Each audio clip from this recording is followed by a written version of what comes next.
Hi guys, this is Zach from Watches on You, and today I'm going to be comparing the legendary Rolex 16610 and the Rolex 16660 or 16660. So these are the two Rolex sports diving watches pre the ceramic models. So Rolex, the Submariner being the very first. So obviously this is really the watch Rolex is mostly known for, and it goes back, as you guys I'm sure know, many decades. I believe into the 60s, or maybe I believe late 50s actually was the first, sometime around 58 if I'm remembering correctly, was the first Submariner, versus the Sea-Dweller, which was a newer addition to the collection, and it was made for more deep sea divers that needed a watch that could handle saturation diving. So the Sea-Dweller actually kind of morphed from the original Comex Submariners, which were really Submariners with a helium release valve installed. And then eventually, those were done for a very short period of time where they were still Submariners. But then shortly later, they then came out with the Sea-Dweller. And the Sea-Dweller was essentially that, but just as they renamed the watch. And it still is the same case dimensions with regard to diameter, so they're both 40 millimeter watches, which in my opinion is the best size for a sports watch. However, the only difference you're going to see is going to be in the thickness.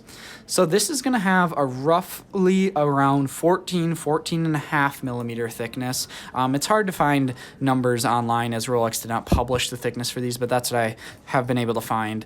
Versus the Submariner, which has a roughly about 12 and a half to 13 centimeter thickness, are kind of the numbers that I've been finding. So not a huge amount of thickness or difference in thickness, except for but you're getting an extra 3,000 feet of water resistance. So you are quadrupling the water resistance on the Sea-Dweller versus the Submariner. Now, you're also getting that helium escape valve that I mentioned earlier. So it is an automatic helium escape valve. You can see it right there. And that just means you can dive using saturation diving, so in a diving bell, and you won't have to worry about the crystal on your watch popping out. That valve will just open up slightly if the pressure ever increases on the inside of the watch, and the gas will escape. So it's not going to be used by really anyone, except for some very specialized divers. However, there was definitely a need for this, as they found by Comex requesting that they install them. And I think that just gives, in my opinion, a bit more of an interesting story behind this watch. I mean, the Submariner is the quintessential Rolex dive watch. So if you're looking for the Rolex dive watch, you're going to get the Submariner.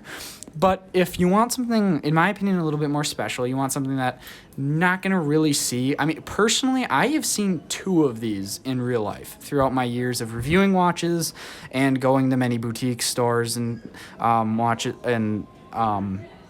just retailers. And I mean, I've probably been doing that for probably 5 years now, 4 or 5 years, just going into stores. And I've seen two of these ever. And both of them happened to me in the past year. So these are extremely rare when you're comparing them to the Submariner. Now, that's not to say that there are only 20 of them in the world. They're not super uncommon. You're going to find them on Chrono 24 and things. But they're definitely going to be more rare than a Submariner.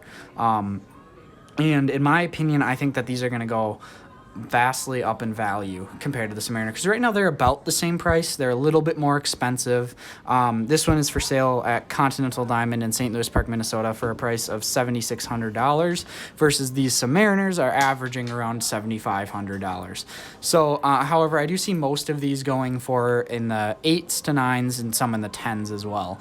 So fairly stratified pricing for this watch. However, they're not going to generally be able to find examples that aren't too much more than a standard date sub. But I mean, I think the rarity of these watches is just going to be very cool, and especially since now on the new Sea-Dwellers, the Sea-Dweller 4000s, they upped the sizing, so they're a bit more thick. I believe they're 42 millimeters instead of the standard 40. And personally, I'm just not a huge fan of the proportions. I think that the diving bezel's a bit much. They added the Cyclops too, so that's another thing about this is if you don't want a Cyclops and you've been looking for a watch or a dive watch or Rolex specifically, and you haven't seen this, you should definitely take a look into these, because I personally preferred the non-Cyclops. It's not a huge deal for me, but I slightly prefer without the Cyclops. And that's why I like this as well. I mean, you can just see the difference here. the Cyclops right there. I mean, many people love the Cyclops, some people don't, but it's just nice to know that there actually is a dive watch option from Rolex if you don't want one. And that's one thing they took away on the new Sea-Dweller. So that's another thing to consider. So now let's do a wrist shot. So I'm going to actually put both of these on. And that's so I can show you guys can easily compare. And by the way, the bracelets on these are exactly the same. So these are both the SEL models. So they always made solid end links with these, I believe, except for the very old ones. But the more recent ones of the same, all the ones of this reference have solid end links, I believe. Versus the Submariners and the older ones of these reference don't. This example does, but most of them are not going to have solid end links. And this one also has a holes case versus this is a no holes case. Now, some people prefer the look of a no holes case versus some people prefer, I guess, the added more easier ability to exchange straps on a holes case. That's really up to you. But the bracelets themselves are going to be the same on these two particular examples. And which is a great bracelet, by the way. I mean, not close to the modern ones, but they're still going to hold up very nicely and be fantastic. So here is them on the wrist.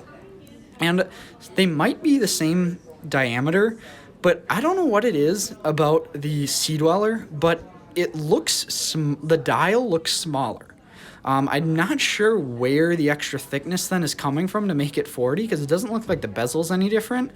But the dial does look smaller on the Sea-Dweller, which is something that I personally like.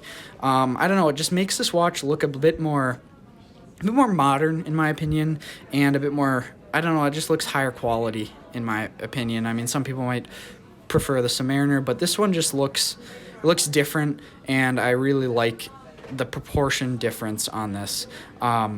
Again, I don't really know why it's looking smaller, but it definitely does to me. I'm not sure if you can see that in the camera, but yeah. And then, so now look at the thickness. So you can see the thickness difference there. So it's actually not that much. When you're wearing this watch, most of the thickness in this, the added thickness, is in the case back. So it's not a huge difference. The main cases really are about the same thickness as you can see there, which is really where you notice it most. But the case back sinks in your wrist, so you're not really going to notice that much. And the crystal might be a bit thicker, but not too much either, especially since it doesn't have the Cyclops. It's probably about the same. So that's just something to take note of. The proportions aren't that much different. I mean, if you have a very small wrist, then you might start to notice the thickness on this more. But, I mean, for most average-sized wrists, I have about a 7 1/4 inch wrist, so take that for reference. You're not going to notice the thickness difference too much. I think you will notice it a little bit more if you wear the Sea-Dweller on a NATO, so that's something to consider if you like NATO straps a lot versus the Submariner. But if you're not wearing a NATO, I don't think you're really ever going to notice the thickness.